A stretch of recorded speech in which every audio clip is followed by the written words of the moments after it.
మనసుకు ఎప్పుడైతే శాంతి కలుగుతుందో ఆ ప్రదేశం చాలా బాగుంటుంది. ఆ ప్రదేశం ఎప్పుడైతే బాగుంటుందో అప్పుడే మనసుకు కూడా శాంతి కలుగుతుంది. అదే నాకు అనిపిస్తుంది. ఇప్పుడు ప్రతి మనిషికి శాంతి చాలా అవసరం. దానికోసమే పరిగెడుతూ ఉంటాం అన్ని చోట్లకి. పరిగెడుతున్నప్పుడు చాలా వస్తాయి మనకి అడ్డంకులు, అంటే ఎన్నో అట్రాక్షన్స్ వస్తాయి. ఎప్పుడైతే ఆ అట్రాక్షన్స్లో పడతామో శాంతి కోల్పోతాం. మళ్ళీ దానికోసం వెనక్కి వెళ్ళాల్సి వస్తుంది, వెతకాల్సి వస్తుంది, సంపాదించాల్సి వస్తుంది. ఈ సైడ్ ట్రాక్స్ అని మానుకుంటే, సాధన మొదలు పెడితే మనం ఎంతో జ్ఞానులం కాగలం, యోగులం కాగలం. యోగులు కావడం కష్టం, కానీ దాన్ని పోగొట్టుకోవడం చాలా సులువు. ఎంతో అపురూపంగా మనం సాధించిన ఈ యొక్క సంపాదనని, ఈ యోగత్వాన్ని అంత సులువుగా మనం పోగొట్టుకోకూడదు. డబ్బు సంపాదించడం చాలా సులువు, పోగొట్టుకోవడం కూడా సులువే, కానీ సంపాదించుకోగలం మళ్ళీ. కానీ యోగత్వాన్ని మళ్ళీ సాధించాలంటే కొన్ని జన్మలు పడుతుంది ఎవరికైనా కూడా. మనం ఎక్కడ ఉండి ధ్యానం చేసుకుంటున్నా కూడా ఆ ధ్యానం యొక్క పరిభాషని అందరికీ చెప్తూ అదే సమయంలో మనం కూడా ఎదుగుతూ ఉండాలి.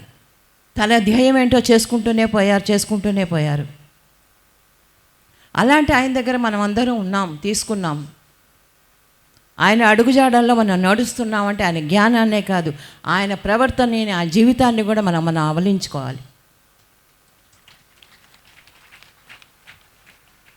ఎప్పుడైతే పక్కదారులు పడతామో మనం యోగ భ్రష్టత్వం పొందుతాం. ఆ భ్రష్టత్వం మనకి రాకూడదు.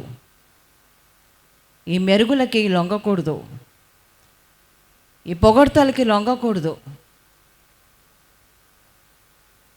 పొగడ్తలు ఎంత సులువుగా వస్తాయో అంత సులువుగా పోతాయి కూడా, నిమిషం పట్టదు. కనుక జాగ్రత్తగా ప్రతి ఒక్కరూ అడుగు వేసుకుంటూ సాధన చెయ్యండి. ఒక జన్మలో ఎన్నో జన్మలు వస్తాయి. మన ఒక్కొక్క మార్పు వచ్చినప్పుడల్లా జన్మ మారుతూ ఉంటుంది మన జీవితంలో. ఈ రోజున్న అలవాటు కానీ, ఈ రోజున్న మనస్సు కానీ, ఈ రోజున్న ఆలోచన కానీ మారిందనుకోండి, ఆ రేపు అనేది ఇంకో జన్మ. అలాగే ప్రతి వాళ్ళు కూడా ఆ ఆలోచనని మార్చుకుంటూ, ఆలోచన ఎదిగింపజేసుకుంటూ, ప్రవర్తనని మార్చుకుంటూ, మాటలు మార్చుకుంటూ, అంటే మంచి విధంగా పోతూ మన జన్మలో, ఒక జన్మలోనే ఎంతో సాధించవచ్చు. అదే మన జన్మలంతే. ఈ శరీరం వదిలేస్తేనే జన్మ కాదు, ఈ జన్మలోనే ఎన్నో జన్మలు తీసుకుంటాం అనేది జ్ఞాపకం పెట్టుకోండి. కానీ ఈ జన్మలోనే ఇన్ని మనకి దొరికాయి, అన్నీ దొరికాయి మనకి. ఎటొచ్చి మనం దాన్ని సాధన చెయ్యాలి. ఆ సాధన చేసే క్రమంలో మనం ఎన్నో పొందుతాం, ఎన్నో పోగొట్టుకుంటాం కూడా. పొందేవి అపురూపంగా ఉంటాయి, పోగొట్టుకునేవి చాలా చిన్నగా ఉంటాయి. చెప్పారు, ఆత్మ ఎదుగుదల కోసమే మనకి పనులన్నీ వచ్చాయి అని. ఒక్కొక్కళ్ళు ఒక్కొక్క పని చేసుకుంటూ ఉన్నారు.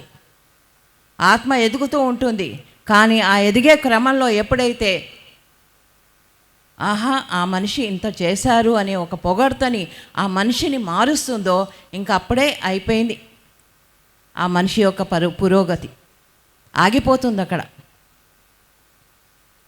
పొగడ్తలకి అతీతంగా వెళ్ళేవారే యోగులవుతారు. అందరూ కూడా యోగులు కావాలనే పత్రిగారి కోరిక. ఆ క్రమంలోనే అందరం ఉన్నాం. కనుక అందరికీ ఉగాది సంబరాలకి వచ్చినందుకు నా ధన్యవాదాలు. Thank you so much.